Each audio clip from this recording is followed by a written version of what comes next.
Good afternoon, everyone. Welcome to our weekly climate dispatch. We are joined today by my colleague Lauren Harrell, Vermont Conservation Voters, and really lucky to have Secretary Julie Moore, head of the Agency of Natural Resources, with us today. Secretary Moore and her team have been incredibly busy as of late, digging in both into the federal funding conversation, big news this week, which we are really excited to hear an update from Secretary Moore in terms of what the governor has laid out in terms of his commitment through the American Rescue Plan Act dollars to climate, to clean water, to 21st century infrastructure investments.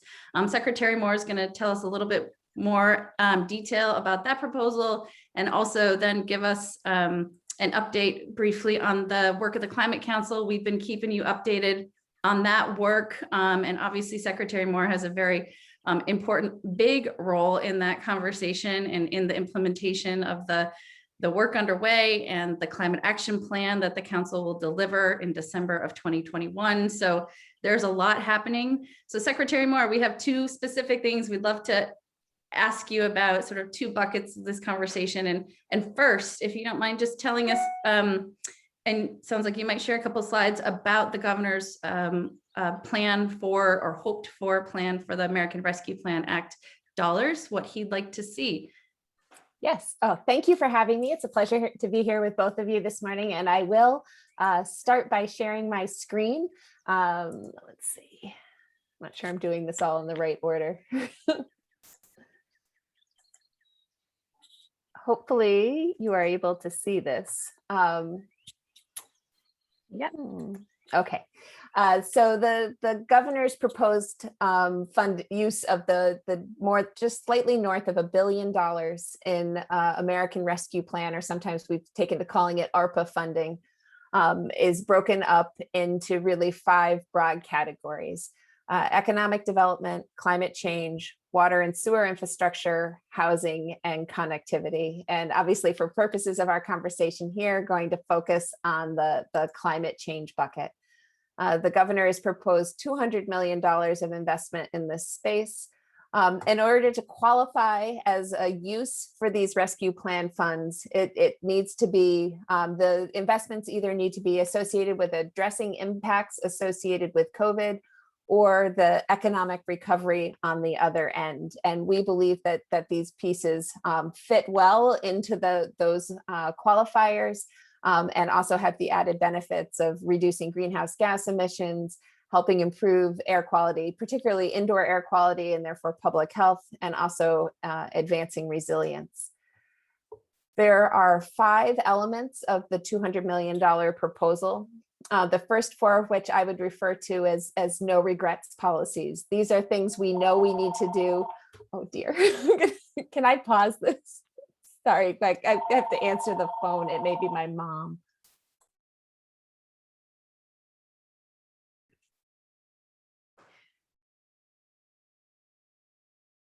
I'm so jealous you're sitting outside, Lauren.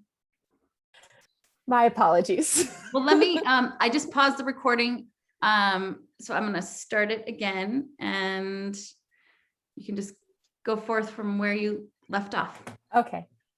Sorry, the investments on this list are what I would term no regrets policies. They're really foundational investments that are essential to any climate action strategy. This includes $25 million for electric vehicle charging infrastructure, a combination of level 2 and level 3 chargers, a $21 million investment in weatherization that builds upon the investments the governor proposed as part of his FY22 budget. What this would do is allow the Office of Economic Opportunity within the Agency of Human Services to have reliable funding through the end of calendar year 24 to accelerate low-income or weatherization efforts for low-income Vermonters. And having that kind of firm commitment is really important to workforce development and other components that we know underpin a successful weatherization strategy. It includes $29 million for electrification incentives. This includes things like working with some of our smaller cooperative and regional utilities to do load management, as well as seeking opportunities for both storage and beneficial electrification in areas of our grid here in Vermont that may have a lot of renewable generation that we aren't currently in a position to take complete advantage of, or our limited future renewable capabilities because of the existing demands in those spaces. And it includes $25 million to support implementation of the 2018 State Hazard Mitigation Plan that was developed by Vermont Emergency Management, but specifically to stand up a state level hazard mitigation buyout program. We know that there are Vermont homeowners that have seen repeated flood events, but simply aren't eligible for FEMA buyouts, for federal buyouts. And so creating a state level program is really important to helping improve Vermont's resilience and get some of these folks out of harm's way. The other component of this $200 million, the second half, is a commitment of funding to support the initial implementation of the Climate Action Plan. As I'm sure I know you know, and expect many watching know, the Vermont Climate Council is hard at work building towards a December 1st deadline for adopting the Climate Action Plan. And so understanding that it will make a whole series of recommendations, it seemed to make sense to hold that $100 million to support implementation of priorities. It may be that the Climate Council will actually recommend expansion of some of the 4 initiatives above this on the list. But we didn't want to prejudge that outcome either. And so look forward to the Climate Action Plan and being able to use that tranche of funding to help support its initial implementation. That's really great to hear, Secretary Moore. Thank you for that overview, and that's a great segue into the other sort of update that we were hoping to get from you, which is, you mentioned it, the Climate Council is hard at work. Again, from your perspective, just curious how you think things are going. The network of folks that follow this, there are a lot of interested Vermonters out there that want to help this endeavor succeed, and just wondering, from your perspective, what's happening and how can people participate and engage? Excellent. Yeah, the Climate Council is well underway. I actually was just sort of tallying up the level of effort to date by all of the volunteer participants, and it's frankly overwhelming. The council has met 7 times now since it was established back in November. And we've also set up 5 subcommittees that are by and large meeting weekly at this point, meaning there's literally hundreds, if not thousands of hours being poured into this effort. We have contracted with the Consensus Building Institute to provide facilitation and meeting support services to our work. We are in the process of contracting with an entity to provide outreach and engagement services, because we know public engagement in the development of this plan is going to be essential. And then we are nearly ready to put out a request for proposals around technical support services. In particular, looking at emissions and economic modeling that will help support making good choices and setting priorities in terms of the actions we pursue to drive down greenhouse gas emissions in Vermont. It is an incredible undertaking. It is a bit like drinking from a fire hose, and I've just been so impressed by people's willingness to put in the time to frankly put their shoulder into this work and help move it forward. And am excited to see where we land in terms of the Climate Action Plan this December.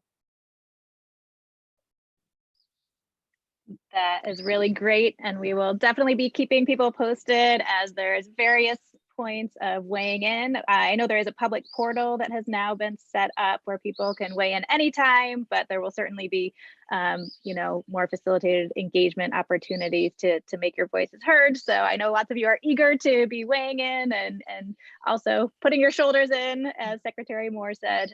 So we will do our part to keep you posted, and I know the Agency of Natural Resources and the partners that are doing that work will be doing the same. So thank you so much, Secretary Moore. So appreciate the really helpful updates, and it was really exciting to see the administration's big commitment to climate action, clean water, and other priorities. And I'm sure you had a strong role in that. So gratitude to you and your team and the governor.